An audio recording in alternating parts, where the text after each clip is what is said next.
दोस्तों, कभी कभी हम जो सुनते और समझते हैं वह पूरी तरह सत्य नहीं होता। वैसे ही आपने कई महापुरुषों की बातें सुनी होंगी, कई बुद्धिमान पुरुषों और गुरुदेव की वाणी सुनी होगी। उनका कहना यह होता है कि संसार, जीवन, मोह और माया से भरा हुआ है।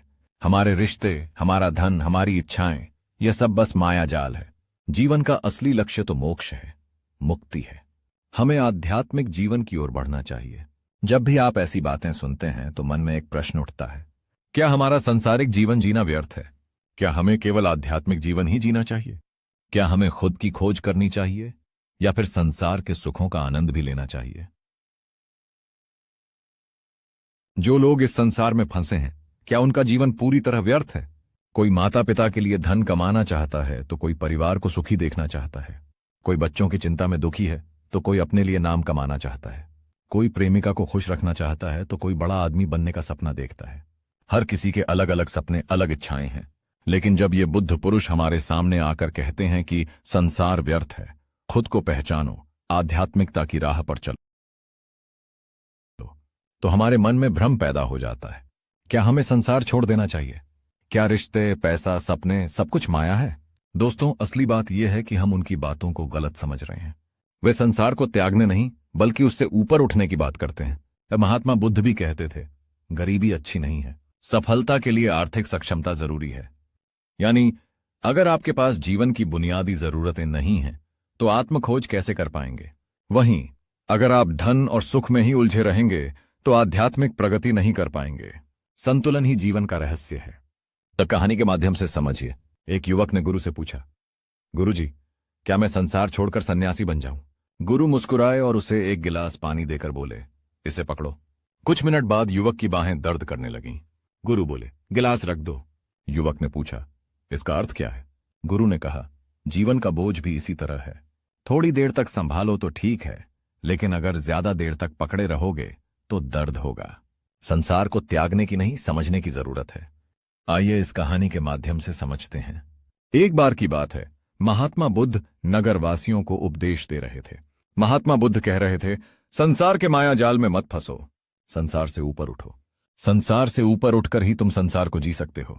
संसार में जो फंस गया, जिसने अपनी बुद्धि का इस्तेमाल नहीं किया, वह व्यक्ति जो समय पर अच्छे कर्म नहीं करता और बुरे कामों में जुट जाता है, वह आने वाले समय में बड़े दुखों का सामना कर सकता है, क्योंकि उसके बुरे कर्म ही उसके दुखों का कारण बनेंगे।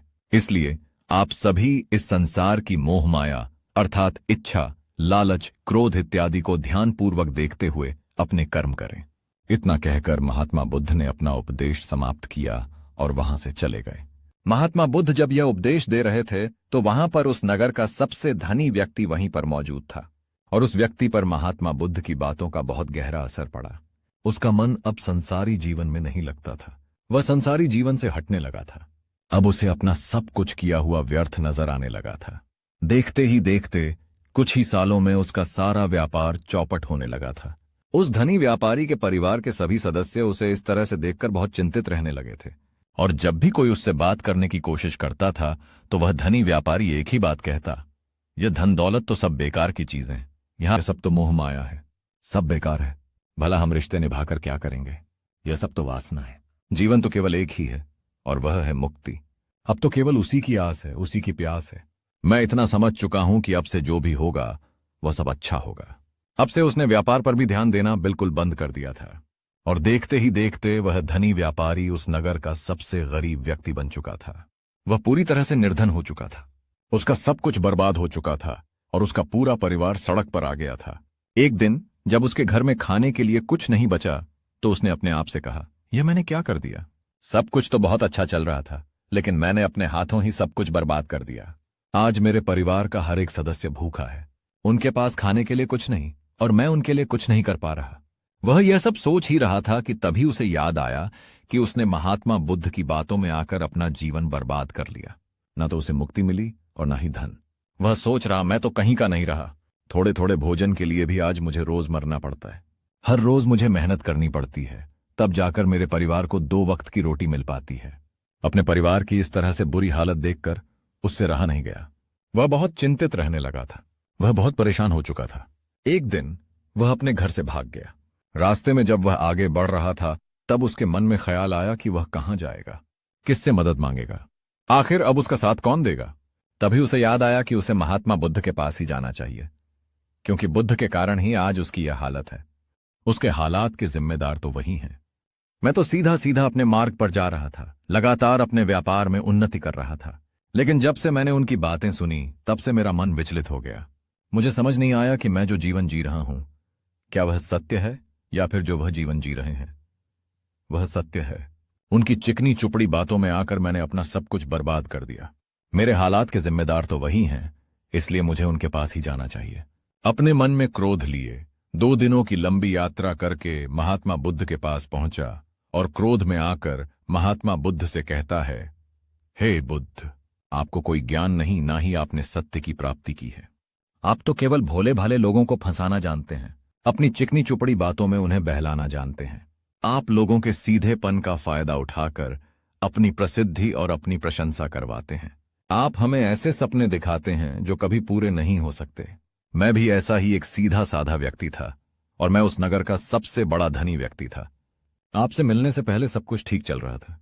मेरे पास धन की कोई कमी नहीं थी, सारे ऐशो आराम थे, सारी सुख सुविधाएं थीं। लेकिन जब से मैंने आपका उपदेश सुना, मैं आपसे इतना प्रभावित हो गया कि मैंने आपकी बातों को ही मानना शुरू कर दिया और वह सारी चीजें छोड़ दी जो मुझे संसारी जीवन से जोड़ती थीं। अर्थात संसार की सारी मोह माया मैंने त्याग दी। और आज देखिए, आपकी वजह से मेरा पूरा परिवार भिखारी बन चुका है। वह छोटी सी कुटिया में रहता है, यहां तक कि रोज के खाने के लिए भी हमें तरसना पड़ता है। आपकी वजह से मैं पूरी तरह से बर्बाद हो चुका हूं। उस व्यक्ति के इतना कहने के बाद महात्मा बुद्ध शांति से मुस्कुराते हुए उस व्यक्ति से कहते हैं, आखिर तुम्हारे साथ क्या हुआ है और तुमने मेरी बातों का क्या मतलब निकाला। इस पर वह व्यक्ति महात्मा बुद्ध को सारी बातें बता देता है। आप कहते हैं कि धन दौलत की इच्छा करना, यह कामना, यह वासना बुरी है। आप सांसारिक जीवन को बुरा कहते हैं और खुद इस संसार में आकर भिक्षा मांगते हैं। आप आध्यात्मिक जीवन को अच्छा बताते हैं, किंतु मेरा एक प्रश्न है, इस आध्यात्मिक जीवन से हमें क्या मिलता है, इससे हमें क्या लाभ। जी, आपने कहा था कि हमें आध्यात्मिक जीवन से सुख प्राप्त होता है, लेकिन मैंने तो जब से आध्यात्मिक जीवन अपनाया है तब से मुझे केवल दुख ही दुख मिला है। यहां तक कि मेरे पास जो कुछ भी था वह भी सब मैं खो बैठा हूं। आप लोगों को झूठा सुख दिखाकर उन्हें अंधकार में ढकेल देते हैं, क्या यह वास्तविकता नहीं है। इस पर महात्मा बुद्ध मुस्कुराते हुए उस व्यक्ति से कहते हैं, बेटा, तुम बहुत दूर से आए हो, अभी तुम विश्राम करो, रात को आकर मैं तुम्हें तुम्हारे सभी प्रश्नों का जवाब दे दूंगा। पहले तो उस व्यक्ति ने इनकार किया, लेकिन महात्मा बुद्ध के आग्रह पर वह व्यक्ति महात्मा बुद्ध की बात मान गया और आश्रम में जाकर विश्राम करने लगा। रात्रि के बाद महात्मा बुद्ध उस व्यक्ति के पास आए और कहा, बेटा, मैंने एक व्यक्ति की बात सुनी। वह कह रहा था कि एक हाथी हवा में उड़ रहा था और वह अपने पंखों से तेजी से फड़फड़ाता हुआ हवा में चला जा रहा था। उसने तो यह भी देखा कि एक बड़ी मछली अपने पैरों से जमीन पर चल रही थी और एक कुत्ता समुद्र की गहराइयों में सांस ले रहा था। इतना कहकर महात्मा बुद्ध शांत हो गए। वह व्यक्ति महात्मा बुद्ध की सारी बातें सुनकर कहता है, हे तथागत, उसके आगे क्या हुआ, आखिर आप चुप क्यों हो गए। तभी महात्मा बुद्ध उस व्यक्ति को समझाते हुए कहते हैं, बेटा, क्या तुम्हें लगता है कि ऐसा वास्तव में हो सकता है। इस पर व्यक्ति जवाब देता है, बुद्ध, अगर आप कह रहे हैं तो यह अवश्य ही सच होगा, क्योंकि आप इतने बड़े ज्ञानी हैं। आपने सत्य की प्राप्ति की है तो आपके मुख से निकला हुआ हर शब्द तो सत्य ही होगा। तभी महात्मा बुद्ध मुस्कुराते हुए कहते हैं, बेटा, क्या तुमने कभी पहले ऐसा होते हुए देखा है। क्या तुमने कभी किसी हाथी को देखा है जो पंखों के साथ हवा में तेजी से उड़ता जा रहा हो। इसके जवाब में वह व्यक्ति कहता है, तथागत, मैंने तो कभी नहीं देखा। तभी महात्मा बुद्ध कहते हैं, तुमने मुझसे प्रश्न क्यों नहीं किया कि आखिर वह हाथी आकाश में कैसे उड़ सकता है। व्यक्ति कहता है, हे तथागत, आपके मुख से सुनकर मुझे ऐसा लगा कि मानो वह सत्य हो, और आप कह रहे हैं तो यह सत्य ही होगा, इसलिए मैंने आपसे एक भी बार प्रश्न नहीं किया। तभी महात्मा बुद्ध उसे समझाते हुए कहते हैं, कभी किसी की बातों पर अंधविश्वास मत करो, बल्कि खुद विचार करो, स्वयं सोचो कि उस बात में कितनी सच्चाई है। जो व्यक्ति कह रहा है, क्या वह सच है। आखिर वह कहना क्या चाहता है। हो सकता है वह कुछ और कहना चाहता हो और तुम उसका अर्थ कुछ और ही निकाल रहे हो। कम से कम तुम्हें एक बार प्रश्न करके यह समझना तो चाहिए कि आखिर वह कहना क्या चाहता है। अगर तुम मुझसे पूछते कि आखिर वह हाथी हवा में कैसे उड़ सकता है, तो मैं तुम्हें अवश्य बताता। एक छोटा सा बच्चा अपने खिलौनों के साथ खेल रहा है। वह हाथी को हवा में उड़ा रहा है, कुत्ते को पानी में डुबो रहा है और मछली को जमीन पर चला रहा है। क्या ऐसा संभव नहीं हो सकता? इसके जवाब में व्यक्ति कहता है, हाँ बिल्कुल, ऐसा हो सकता है। महात्मा बुद्ध आगे कहते हैं, इसी प्रकार मैं कभी किसी को निर्धन या गरीब होने के लिए नहीं कहता। निर्धनता या गरीबी तुम्हारे विकास में बाधक बन जाती है, जिससे तुम और कुछ नहीं सोच पाते, ना ही कुछ समझ पाते हो। इन भिक्षुओं को देखो, जब इन्हें भोजन की आवश्यकता होती है तो यह भिक्षा मांगने निकल पड़ते हैं। लेकिन यह भिक्षा कहां से आती है? व्यक्ति कहता है, हे तथागत, हर कोई रोज मेहनत करता है ताकि उसके परिवार का पालन पोषण हो सके। जो वह मेहनत करता है उसके बदले में उसे पैसे मिलते हैं। उन पैसों से वह भोजन खरीदता है और वही भोजन वह आपको भी देता है। यहीं से भिक्षा आती है। महात्मा बुद्ध फिर पूछते हैं, बेटा, यह बात सत्य है, लेकिन क्या तुम मुझे बता सकते हो कि आखिर यह धन कहां से आता है? व्यक्ति कहता है, हे तथागत, धन तो सभी लोग अर्जित करते हैं, सभी कमाते हैं। महात्मा बुद्ध समझाते हैं, ठीक इसी प्रकार दुनिया में यदि हर कोई भिक्षा मांगने लग जाए तो आखिर भोजन कहां से आएगा? अनाज कौन उगाएगा? व्यापार कौन करेगा? और लोगों की रक्षा के लिए धन कहां से इकट्ठा होगा? लोगों की जरूरतें कैसे पूरी होंगी? यह सुनकर व्यक्ति अचरज में पड़ गया और कहता है, किंतु हे तथागत, आप ही तो कहते हैं कि मनुष्य की इच्छा, कामना, वासना, लालच और क्रोध ये सभी विकार हैं और हमें इनसे दूर रहना चाहिए, तभी हम आत्मज्ञानी कहलाते हैं। तभी महात्मा बुद्ध कहते हैं, बेटा, मैं तो अभी भी यही कह रहा हूं कि मनुष्य को इन सब चीजों से दूर रहना चाहिए। इस पर व्यक्ति महात्मा बुद्ध की बात काटते हुए कहता है, हे तथागत, पर दुनिया तो इसी पर चल रही है। इसके बिना भला यह संसार कैसे चल सकता है? हर किसी को पैसों की जरूरत है। बिना पैसों के वह अपने परिवार को नहीं चला सकता, वह अपने परिवार का पालन पोषण नहीं कर सकता, वह अपने परिवार के लिए भोजन नहीं ला सकता, और यदि वह पैसे नहीं कमाए तो वह भूखा मर जाएगा। तभी महात्मा बुद्ध कहते हैं, बेटा, यह संसार इन चीजों से नहीं चल रहा, इन चीजों से बिगड़ रहा है। इस पर व्यक्ति कहता है, हे तथागत, आखिर आप क्या कहना चाहते हैं? मैं आपकी बात समझ नहीं पा रहा। संसार में इच्छा, कामना, वासना और क्रोध ही तो है, और जब हम इनका त्याग कर देते हैं तब हम आध्यात्म के मार्ग की ओर आगे बढ़ते हैं, अर्थात मुक्ति के मार्ग पर, यानी कि हम सन्यासी के मार्ग पर चलते हैं। इस पर महात्मा बुद्ध जवाब देते हुए कहते हैं, बेटा, तुमने जो कुछ कहा वह भी एक बहुत बड़ा सत्य है। इच्छा, कामना, वासना और क्रोध ऐसी ही बुरी भावनाओं को छोड़ देने से हम संसार छोड़कर सन्यासी हो जाते हैं, परंतु इन्हीं सभी चीजों को छोड़कर भी हम संसार में जी सकते हैं। धन कमा सकते हैं, मान, पद, प्रतिष्ठा और सम्मान कमा सकते हैं, क्योंकि हम सब अपना कर्म ही तो कर रहे हैं। एक किसान खेती करता है, पर वह अपनी खेती बिना बुरी भावनाओं के भी कर सकता है। एक व्यापारी व्यापार करता है और इस व्यापार में चीजों को यहां से वहां पहुंचाना होता है, और वह व्यापारी इन चीजों को बिना बुरी भावना के कर सकता है। ठीक उसी प्रकार एक राजा भी अपनी प्रजा की रक्षा करता है, और वह भी अपने कर्म बिना किसी बुरी भावना के कर सकता है। और एक भिक्षु इन सभी लोगों को सही प्रकार और सही कार्य करने के लिए मार्गदर्शन करते हैं, जो उस भिक्षु का कर्म है, जो उसका कार्य है। और जो व्यक्ति जागृत होकर अपने कर्मों का सही पालन करता है, वास्तविकता में वही सन्यासी है, वही भिक्षु है।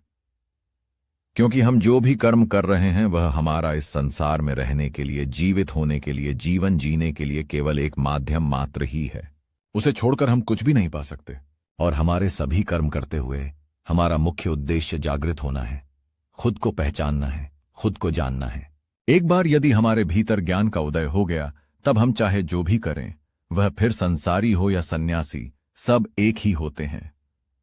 इस पर व्यक्ति महात्मा बुद्ध से कहता है, हे बुद्ध, किंतु मैंने तो देखा है कि आप अपने संघ में उन लोगों को भी शामिल कर लेते हैं जो लोग अपने परिवार को छोड़कर आए, अपने माता पिता को छोड़कर आए हैं, अपने बीवी बच्चों को छोड़कर आए हैं।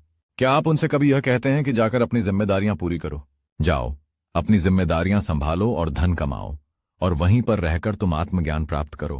व्यक्ति के प्रश्न का जवाब देते हुए महात्मा बुद्ध कहते हैं, भक्ति, क्या तुम शांति को हवा में उड़ा सकते हो? इसके जवाब में वह व्यक्ति कहता है, नहीं, मैं नहीं उड़ा सकता। तभी महात्मा बुद्ध कहते हैं, केवल एक बच्चा ही हाथी को हवा में उड़ा सकता है। ठीक उसी प्रकार जिस व्यक्ति को जो बनना है वह तो वह बनकर ही रहेगा। जैसे किसी व्यक्ति को राजा बनना है तो वह राजा बनेगा, किसी व्यक्ति को व्यापारी बनना है तो वह व्यापारी बनेगा। ठीक इसी प्रकार यदि किसी व्यक्ति को आत्मज्ञान की प्राप्ति करनी है तो उसे सब कुछ तो त्यागना ही होगा। आगे महात्मा बुद्ध उस व्यक्ति से कहते हैं, बेटा, क्या तुम सब कुछ छोड़कर आत्मज्ञान के मार्ग पर आगे बढ़ते, या फिर तुम ये सोच रहे थे कि इस रास्ते पर चलकर जीवन आसान हो जाएगा, जो होगा सब अच्छा होगा, सब कुछ अपने आप ही मिलने लगेगा, मुझे तो कुछ करने की आवश्यकता ही नहीं पड़ेगी, सारे दुख दर्द सब कुछ समाप्त हो जाएगा और जीवन में चमत्कार होने लगेगा और अंत में मुक्ति भी मिल जाएगी। महात्मा बुद्ध की यह बात सुनकर उस व्यक्ति को अपनी गलती का एहसास हो गया। वह महात्मा बुद्ध के चरणों में गिर पड़ा और कहने लगा, हे तथागत, आप सत्य कहते हैं, मैंने तो कुछ ऐसा ही सोचा था। क्योंकि मेरा व्यापार सही नहीं चल रहा था तो मुझे लगा कि सब कुछ छोड़कर सब मिल जाएगा, मुझे कुछ करने की आवश्यकता ही नहीं पड़ेगी और मेरे सारे दुख दर्द हमेशा हमेशा के लिए खत्म हो जाएंगे और मैं आत्मज्ञान भी प्राप्त कर पाऊंगा। तभी महात्मा बुद्ध उस व्यक्ति से कहते हैं, बेटा, भिक्षु हो जाना कोई आसान बात नहीं है, इसके लिए सब कुछ त्यागना पड़ता है। एक एक चीज जिसे तुम बहुत प्रेम करते हो, वह सारी चीजें तुमसे एक एक करके दूर हो जाती हैं।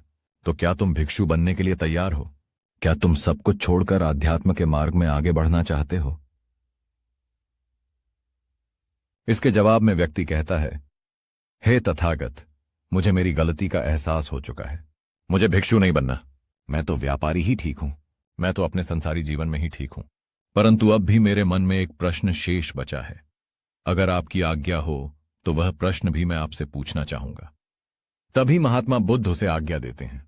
इस पर व्यक्ति कहता है, हे तथागत, आप ही तो कहते हैं कि धन नहीं कमाना चाहिए, पद प्रतिष्ठा अहंकार हमें दुख की ओर ले जाते हैं, और संसार में यही तो है और क्या है। यदि हमें संसारी जीवन जीना है तो हमें यह सब तो करना ही पड़ेगा। तभी महात्मा बुद्ध मुस्कुराते हुए उस व्यक्ति से कहते हैं, क्या तुम्हें भूख लगी है? इस पर व्यक्ति कहता है, हां तथागत, मुझे बहुत भूख लगी है। तभी महात्मा बुद्ध उस व्यक्ति को भोजन करवाते हैं। उसे भरपेट भोजन खिलाने के बाद महात्मा बुद्ध उस व्यक्ति से कहते हैं, लो और खाओ, यह सब तुम्हारे लिए ही है। इसके जवाब में वह व्यक्ति कहता है, तथागत, मैं पहले ही बहुत ज्यादा खा चुका हूं, अब मुझसे और नहीं खाया जाएगा, मेरे पेट में अब थोड़ी भी जगह नहीं रह गई है। यदि मैंने और अधिक खाया तो मेरा पेट दर्द करने लग जाएगा और फिर मुझे तरह तरह की परेशानियां होने लगेंगी, मैं परेशान हो जाऊंगा। तभी महात्मा बुद्ध मुस्कुराते हुए उस व्यक्ति से कहते हैं, बेटा, मैं भी तो तुम्हें यही समझाने का प्रयास कर रहा हूं कि जितनी जरूरत है उतना ही खाओ, उतना ही धन कमाओ जितने की तुम्हें आवश्यकता है, क्योंकि हर चीज जब हद से ज्यादा हो जाती है तो वह नुकसान जरूर पहुंचाती है। फिर वह चाहे धन हो, चाहे इच्छा, चाहे लालच, या फिर कामना या वासना, सब कुछ हद से ज्यादा आपको नुकसान ही पहुंचाएगा और यह सब आपको केवल दुख ही देंगे। इसलिए इन्हें नियंत्रण में रखना चाहिए। जितने की हमें आवश्यकता है उतना ही हमें चाहिए, और जब आप इसे नियंत्रण में रखते हैं तो यह कभी आपको दुख नहीं दे पाएगा, आप हमेशा सुखी रहोगे। धन कमाना आवश्यक है क्योंकि धन की कमी नहीं होनी चाहिए, भोजन की कमी नहीं होनी चाहिए, किसी भी कार्य को करने के लिए मन में इच्छा की कमी नहीं होनी चाहिए, लेकिन उसी के साथ में यह भी ध्यान रखना है कि इच्छा अत्यधिक भी नहीं होनी चाहिए। और मैं तुम्हें यही समझाने का प्रयास कर रहा हूं, मैं तुम्हें यही ज्ञान देने का प्रयास कर रहा हूं कि मध्य में रहो, ना कम ना ज्यादा। इसलिए जाओ और धन कमाओ, व्यापार करो, अपने कर्म से ना केवल अपना बल्कि दूसरों का भला भी करो। जब तुम अपने किए के सांसारिक कार्यों से लोगों का भला करते हो तब तुम में और किसी सन्यासी अर्थात किसी भिक्षु में कोई अंतर नहीं रह जाता। बस सभी के मार्ग अलग होते हैं लेकिन मंजिल एक ही होती है, और तुम कभी मार्ग से भटक ना जाओ। इसलिए ऐसे लोगों की संगत में रहना जो तुम्हें आत्मज्ञान के सीधे मार्ग पर ले चले, जो सांसारिक जीवन से हटकर नए जीवन में प्रवेश करवाए, क्योंकि वे लोग बुराइयों से लड़ने में तुम्हारी मदद करेंगे, तुम्हें ताकत मिलेगी और तुम लगातार बिना विचलित हुए आध्यात्म के मार्ग पर लगातार आगे बढ़ते चले जाओगे। इतना कहकर महात्मा बुद्ध शांत हो गए। वह व्यक्ति महात्मा बुद्ध को प्रणाम करके कहता है, हे तथागत, आपकी शिक्षाएं तो बिल्कुल अलग हैं। आप जो कहते हैं उसके पीछे का अर्थ कुछ अलग ही होता है, बहुत सीधा और सरल, लेकिन हम उसे समझ नहीं पाते। आपके पास चमत्कार का आश्वासन नहीं है, पर आपके पास वह मार्ग है जिस मार्ग पर चलकर मैं अवश्य ही अध्यात्म को प्राप्त कर सकता हूं, जिससे मेरा और लोगों का, सभी का भला होगा। हे तथागत, यह मेरी ही गलती थी कि मैंने आपकी बातों का गलत मतलब निकाला और एक व्यापारी होकर भी मैंने अपने कर्म को छोड़ दिया और यह सोचने लगा कि अब अपने आप ही सब कुछ होगा, सब कुछ अच्छा ही होगा। लेकिन यह सत्य है कि अपने आप कुछ नहीं होता। जब हम हाथ पैर चलाएंगे, काम करेंगे, कर्म करेंगे, तभी हमें फल मिलेगा। जब हम हाथ पैर मारना छोड़ देते हैं तो नदी का बहाव हमें अपने साथ बहाकर ले चला जाता है और तब हमारे हाथों में कुछ नहीं रह जाता। और यही मेरे साथ भी हुआ है। हे तथागत, आज से मैं आपको वचन देता हूं कि मैं अपना कर्म पूरी ईमानदारी के साथ करूंगा। आपके दिए हुए मार्ग पर मैं पूरी ईमानदारी से चलूंगा। मैं आपको वचन देता हूं कि मैं एक अच्छा व्यापारी और एक अच्छा इंसान बनकर रहूंगा। मैं आत्मज्ञान के मार्ग पर अपने कर्म करते हुए आगे बढ़ता रहूंगा। इतना कहकर वह व्यक्ति महात्मा बुद्ध को प्रणाम करके वहां से लौट गया। दोस्तों, हमारे साथ भी कुछ ऐसा ही होता है। जब हम किसी सिद्ध पुरुष की बातें सुनते हैं तो हमें लगता है कि संसारी जीवन व्यर्थ है और हमने जो कुछ भी आज तक कमाया है, जो कुछ भी आज तक कर्म किए हैं, वह सब व्यर्थ है। दुनियादारी की सारी बातें बेकार हैं। हमें तो आत्मज्ञान के मार्ग पर बढ़ना चाहिए, वही सही राह है। लेकिन हम कभी अपने भीतर नहीं देख पाते कि हमें आत्मज्ञान की कोई जरूरत नहीं है। जिससे कि मैं के है, क्योंकि आज हमारा वक्त बुरा चल रहा है और हमें कोई रास्ता नजर नहीं आ रहा, तब हमें आत्मज्ञान नजर आ रहा है। और जब कल हमारा वक्त अच्छा होगा, हमारे जीवन में सुख होगा, तो आत्मज्ञान कहां पर होगा? यह हमें झटके से नहीं समझ आता। इसीलिए जो आत्मज्ञान के मार्ग पर चलते हैं उन्हें सुख और दुख से कोई फर्क नहीं पड़ता। नशियपा, उन्हें अपने व्यवसाय से भी फर्क नहीं पड़ता, उन्हें जीवन की झंझट से भी फर्क नहीं पड़ता। वह तो बस आत्मज्ञान के इस मार्ग पर खुशी खुशी चलते रहते हैं और अपनी मंजिल तक पहुंच ही जाते हैं। दोस्तों, आज के इस वीडियो से आपने क्या सीखा, वह मुझे कमेंट में जरूर बताइए। इसी के साथ मैं उम्मीद करता हूं कि आपको आज की वीडियो भी जरूर पसंद आई होगी।